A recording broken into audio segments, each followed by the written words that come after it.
তো তোমাদের এখন সামনে ওয়েস্ট বেঙ্গল পুলিশ কনস্টেবলের হচ্ছে ফিজিক্যাল মেজারমেন্ট এবং ফিজিক্যাল এফিসিয়েন্সি টেস্ট।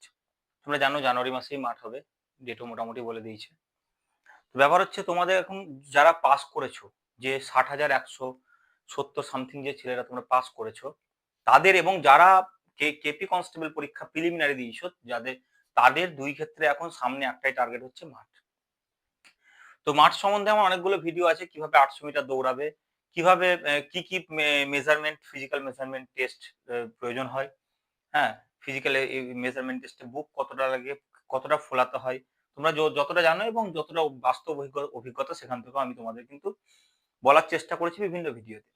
তবে এটা আমার নিজের মাঠ পাশের একটা যে এক্সপিরিয়েন্স, সেইটাই তোমাদের সঙ্গে শেয়ার করার জন্য এসেছি।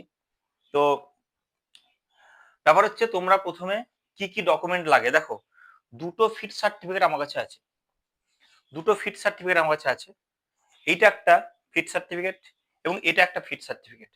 এই ক্ষেত্রে এই যে পরীক্ষাটা, এর এক্সাইজ কনস্টেবলের পরীক্ষা, সেখানে ফিট সার্টিফিকেটটা ফিল্ড রেজাল্ট বলে দেখো, যে রেজাল্টটা দিচ্ছে সেটা আলাদা করে দিয়েছে ফিট সার্টিফিকেটটা।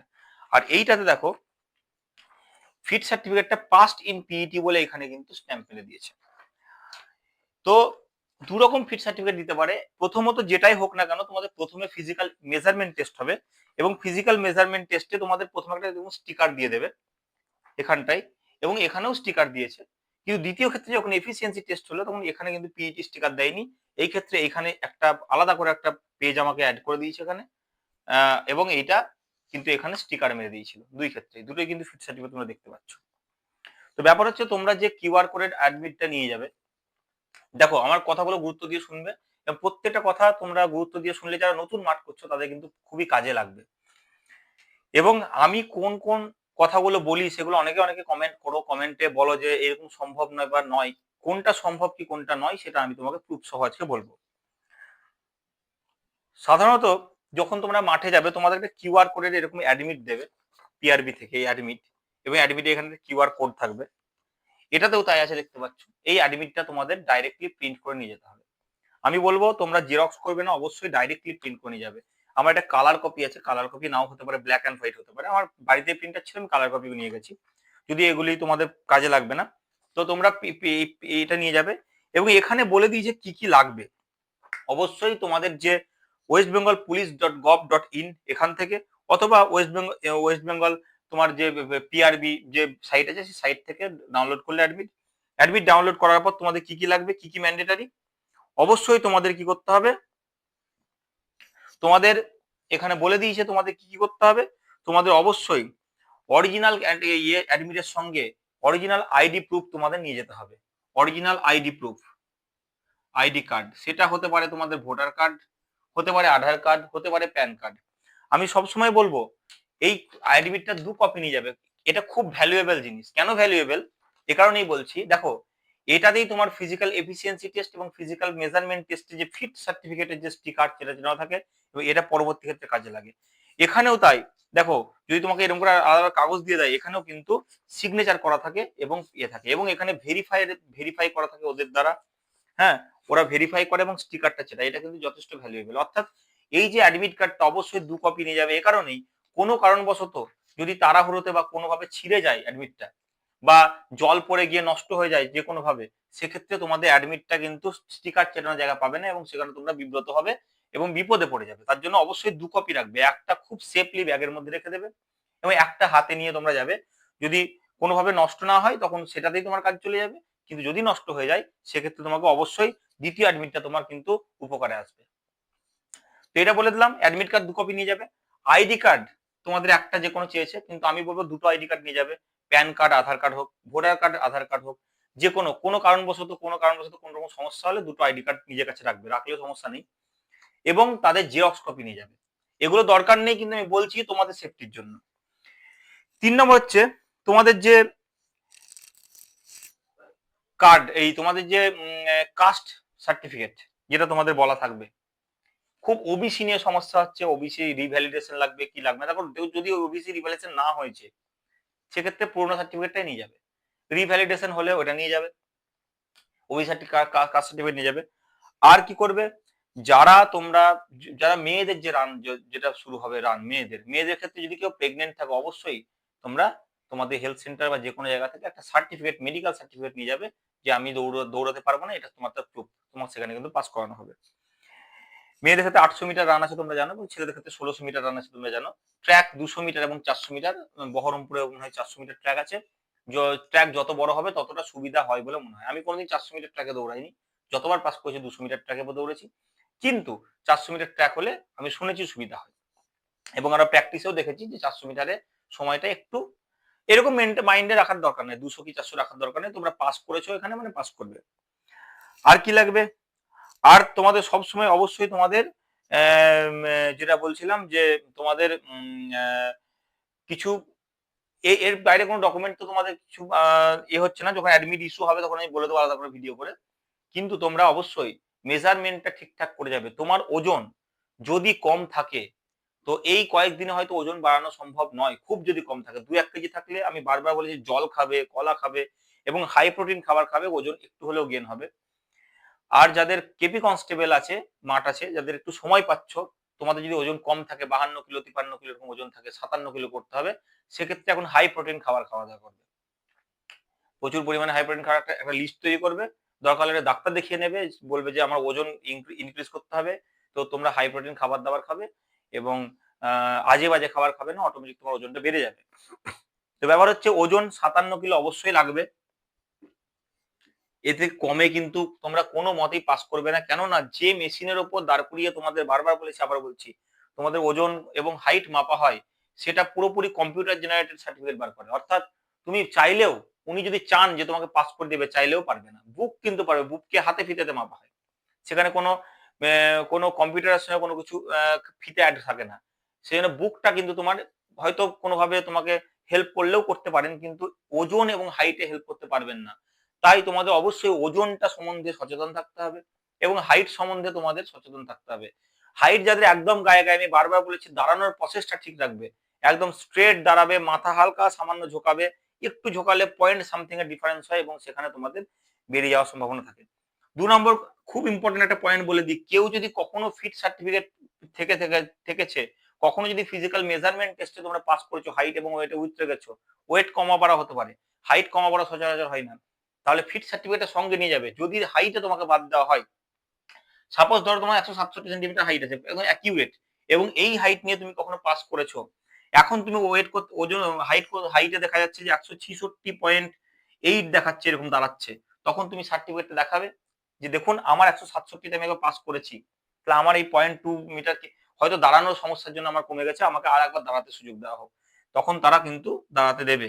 এবং তখন তোমরা ঠিকভাবে দাঁড়িয়ে হালকা মাথাটাকে নামিয়ে ঝুঁকিয়ে ঠিকভাবে বডিকে স্ট্রেট রেখে তোমরা হাইটটাকে করবে, অ্যাডজাস্ট করবে, দেখবে আশা করি ওই জায়গাটা তোমাদের রিকভার হয়ে যাবে, অর্থাৎ তোমরা পাস করে যাবে। ফিজিক্যাল মেজারমেন্ট টেস্ট এই কয়েকটা জিনিস দেখে, তারপর দেখে বুকের ছাতি, বুকটা তোমার 78 সেন্টিমিটার, ফুলিয়ে 5 সেন্টিমিটার, যদি তোমার 78 সেন্টিমিটার থেকে বেশি বুক থাকে, 82-83 সেন্টিমিটার, আর ফোলাতে যদি অসুবিধা হয়, নিঃশ্বাসটা পুরো বার করে দেবে, বার করে দিয়ে বুকটাকে ছোট করে নেবে, যাতে তোমার অটোমেটিক যেন তুমি তোমার বুকের ছাতিটা যেন এমনি কমে আসে, অর্থাৎ তোমার তো 82 নিয়ে দরকার নাই, তোমার তো 78 দরকার, তোমার 79-80 এরকম কাছাকাছি নিয়ে আসবে বুকটাকে, তারপর ঝট করে ফোলাবে বুকটা, দেখবে অটোমেটিক তোমার 82 যাবে, মানে 4 সেন্টিমিটার বেড়ে গেল, আর 1 সেন্টিমিটার তুমি বাড়িয়ে দিলে ফুলিয়ে, তোমার কিন্তু পাস করার সম্ভাবনা থেকে যাবে। এই নিয়েও ভিডিও কিন্তু আমার দেখবে আগে আছে, যদি সমস্যা হয় তুমি গিয়ে আরেকবার অন্য ভিডিওগুলো দেখে নিতে পারো। তবে আমি বলছি বেশি বুক থাকলে বুকটাকে পুরো নিঃশ্বাস বার করে দিয়ে কমিয়ে দেবে। এই হয়ে গেল ফিজিক্যাল মেজারমেন্ট টেস্ট, তুমি পাস করে গেলে এইরকম একটা স্টিকার, ফিট ইন পিএমটি, দেখো হাইট কত, ওয়েট কত, হ্যাঁ, তোমার চেস্ট নর্মাল কত, চেস্ট এক্সটেনশন করে কত লিখে দেওয়া আছে এখানে, হ্যাঁ, এটা হয়ে গেল ফিট ইন পিএমটি ফর তোমার কনস্টেবল, যেটা বললো এখানেও তাই, দেখো সেম জিনিস লেখা আছে ফিট সার্টিফিকেটে, এই কথাটা তোমরা আমি সাইডে দিয়ে দেবো, তোমরা দেখে নেবে। তো ঠিক আছে, এটা হয়ে গেল। এবার তোমার রানের জন্য তোমাকে মাথায় টুপি দেওয়া হবে, তোমাকে রানের জন্য বুকে চেস্ট নাম্বার দেওয়া হবে এবং তোমাকে গ্রাউন্ডে ডাকা হবে। গ্রাউন্ডে যাওয়ার আগে তোমরা যদি কারো যদি ওজন কম থাকে, জল খেয়ে হয়তো তোমরা ওজনটা বাড়িয়েছো, সেক্ষেত্রে আবার বাথরুম গিয়ে ঝট করে যাওয়ার চেষ্টা করবে, বাথরুম গিয়ে বাথরুম করে এসে রানে দাঁড়াবে, অর্থাৎ পেটটা একদম খালি করার চেষ্টা করবে, তাহলে দৌড়াতে ভালো পারবে। দেখো আমাকে অনেকে কমেন্ট করেছো, বলেছো যে এইভাবে হিসাব করে দৌড়ানো যায় না। এবার হিসাব করে দৌড়ানো যায় কি যায় না এটা সম্পূর্ণ তোমার উপর নির্ভর করছে। আমি দেখো হিসাব করে দৌড়েছি, আমি 100 বার বলবো আমি হিসাব করে দৌড়েছি। আমি কোনোদিন লং দৌড়তে পারিনি, যে বিরাট দৌড়েছি 5 কিলোমিটার 6 কিলোমিটার, আমি দৌড়তে পারিনি। আমার প্রতিটা পাকে একটা হিসাব থাকতো, যে আমি এই সময়ের মধ্যে আমি পাকটাকে ঢুকবো, যদি কোনো কারণে 2-1 সেকেন্ড বেশি লেগে যায় আমি পরের পাকে কিন্তু 2-1 সেকেন্ড কমাবো, এবং কোনো কারণে যদি আমি দেখলাম যে বেশি দৌড়ে ফেলেছি, আমার দমটা কমে যাবে, তখন আমি একটু নিজেকে লুজ করে দিয়ে আমি টাইমটা বাড়িয়ে নিয়ে আবার নিজেকে দম করার চেষ্টা করতাম। হিসাব করে দৌড়ানো যায়। আমি হাতের মধ্যে লিখতাম, প্রত্যেকটা পাক ঘড়ি গুনতাম, এক পাক এত সেকেন্ড, 2 পাক আমার তখন ভিডিও করা আছে যে কোন পাক কত সেকেন্ডে দৌড়াবে, এবং তত সেকেন্ড আমার লেখা ছিল এত মিনিট এত সেকেন্ড 3 পাক, এত মিনিট এত সেকেন্ড 4 পাক, এত মিনিট এত সেকেন্ড 5 পাক। আমার এটা নিয়ে একটা ভিডিও আছে, এবং অনেকে কমেন্ট করেছে এত হিসাব করা যায় না। হিসাব করতে পারো কি পারো না সেটা তোমার পুরোপুরি নির্ভর করছে তোমার উপর। তুমি হয়তো তোমার প্রসেসে তুমি রান পাস করতেই পারো, অবশ্যই দরকার হয় না হিসাবের, কিন্তু আমার মতো ছেলের জন্য যারা দুর্বল, যারা 7 মিনিট 8 মিনিট পর্যন্ত লেগে যায় 1600 মিটার মারতে, তাদের ক্ষেত্রে হিসাবটা খুবই দরকার আমার জন্য। যদি কেউ বহুদিন ধরে দৌড়াচ্ছ আলাদা কথা, পরবর্তী ক্ষেত্রে আমি নিজে পাস করেছি বলেই কথাটা বলছি, আমি জোর দিয়ে এই জন্যই কথাটা বলতে পারছি যে আমি কিন্তু সেই হিসাবেই পাস করে এসেছি, আমার মধ্যে সেভাবেই কনফিডেন্স এসছে যে না আজকে আমি 6 পাক দৌড়েছি, আমাকে আর 2 পাক কভার করতে হবে একই স্পিডে, এবং 6 পাকের জায়গায় 6.5 পাক 4 দিন পরে দৌড়াচ্ছি, 2 দিন পর 7 পাক কমপ্লিট করেছি, যখনই 7 পাক করেছি নিজের মধ্যে কনফিডেন্স চলে এসছে, আর একটা পাক তো করে ফেলবো। তো হিসাব করে হয় ভাই, যদি যারা বলছো কমেন্ট করছো যে হিসাব করে হয় না, তারা তারা তোমরা তোমাদের মতন দৌড়াও, তোমরা তোমাদের প্রসেসে চলো, সেটা আমি জোর করছি না যে না তোমার হিসাব করতেই হবে তা বলছি না, তবে যারা এটা ফলো করছে তাদের অবশ্যই ফলো করতে দাও, কারণ এরকম করে হয় ভাই, মাঠ পাস করা যায়, আমি পাস করেছি। ঠিক আছে, তো ব্যাপার হচ্ছে প্রত্যেকটা পাকে যদি তুমি হিসাব না রাখো, যদি তুমি খুব লুজ করে দাও নিজেকে, বা যদি তুমি খুব স্পিড দিয়ে দাও, সেক্ষেত্রে তোমারই কিন্তু সমস্যা হবে। হয়তো কোনো হিসাব যদি না থাকে, বেহিসাবি ধরলে কিন্তু অসুবিধা হবে। লং টার্ম ধরেছে, তোমাদের অভিজ্ঞতা চলে এসছে, তোমাদের একটা আইডিয়া চলে এসছে, পায়ের একটা ফ্লো চলে এসছে, সেটা আলাদা ব্যাপার। যদি পায়ের ফ্লো না আসে, তোমাকে প্রতিটা পাক একটু টাইমিং ধরে দৌড়াতে হবে। তো মাঠ পাস করলেই তোমাকে ফিট সার্টিফিকেট দেওয়া হবে, জানি না কিরকম ফিট সার্টিফিকেট দেবে, হয়তো এরকম দিতে পারে স্টিকার, অথবা এরকম দিতে পারে। আমি যতবারই দিকে গেছি স্টিকারটাই দেখেছি, তবে এই মাঠটা শুধুমাত্র এক্সাইজ ডিপার্টমেন্টের যে মাঠটা, সেটা আমাকে এইটা দিয়েছিল, দুর্গাপুর মাঠে।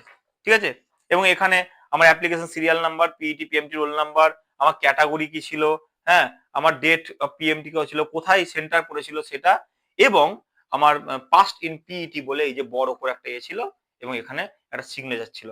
আমি দৌড়ানোর মুহূর্তে আমার মুখের অবস্থা এই কালো, চুল ফুল ছোট ছিল, তো এই যে অবস্থাটা, এই যে গেঞ্জিটা পরে দৌড়েছিলাম, এটা এখনো আমার কাছে আছে, কারণ এটা নিয়ে আমি চাকরি করেছি, এটা আমার চাকরি পাওয়ার জায়গা। ঠিক আছে, তো এগুলো আর কি মানে তোমাকে মোটিভেট করবে জিনিসগুলো, আমার তার জন্যই বলা।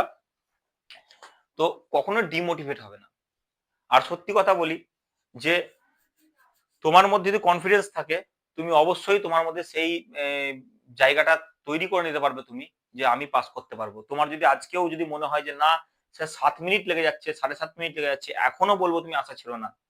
কারণ আমার সম্ভবত বুধবারের দিন 1600 মিটার, প্রথম যখন 1600 মিটার পাস করি, বুধবারের দিন মাঠ ছিল, আমি ঠিক তার আগের সপ্তাহে শুক্রবার দিন লাস্ট মাঠ করেছিলাম, এবং সেদিন আমার 7 মিনিট 10 সেকেন্ড না 15 সেকেন্ড লেগেছিল 8 পাক মারতে, এবং তারপর আমি 15 মিনিট 20 মিনিট উঠতে পারিনি, আমার এত কষ্ট হয়েছিল, আমি কল্পনাই করিনি পাস করতে পারবো।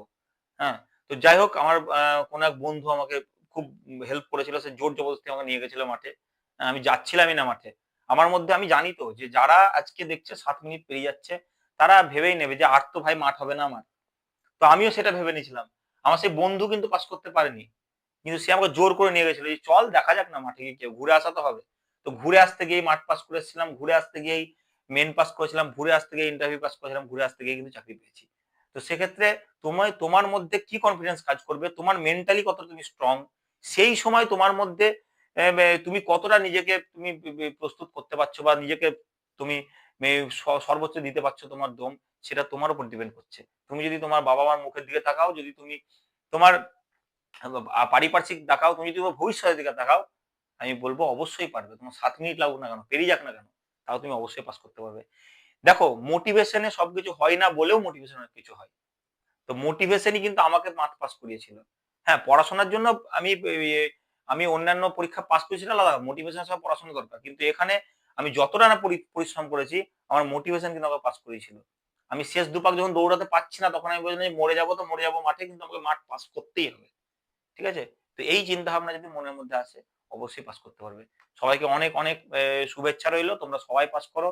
আবার আমাকে যেমন এসআই তোমরা আমাকে বলেছিলে দাদা তোমার কথা শুনে আমরা মাঠ পাস করেছিলাম, আমার খুব ভালো লেগেছিল ভাই, সেরকম আমাকে কমেন্ট করো, আমি তোমাদের কমেন্টের অবশ্যই রিপ্লাই দেবো এবং আমি খুবই খুশি হব।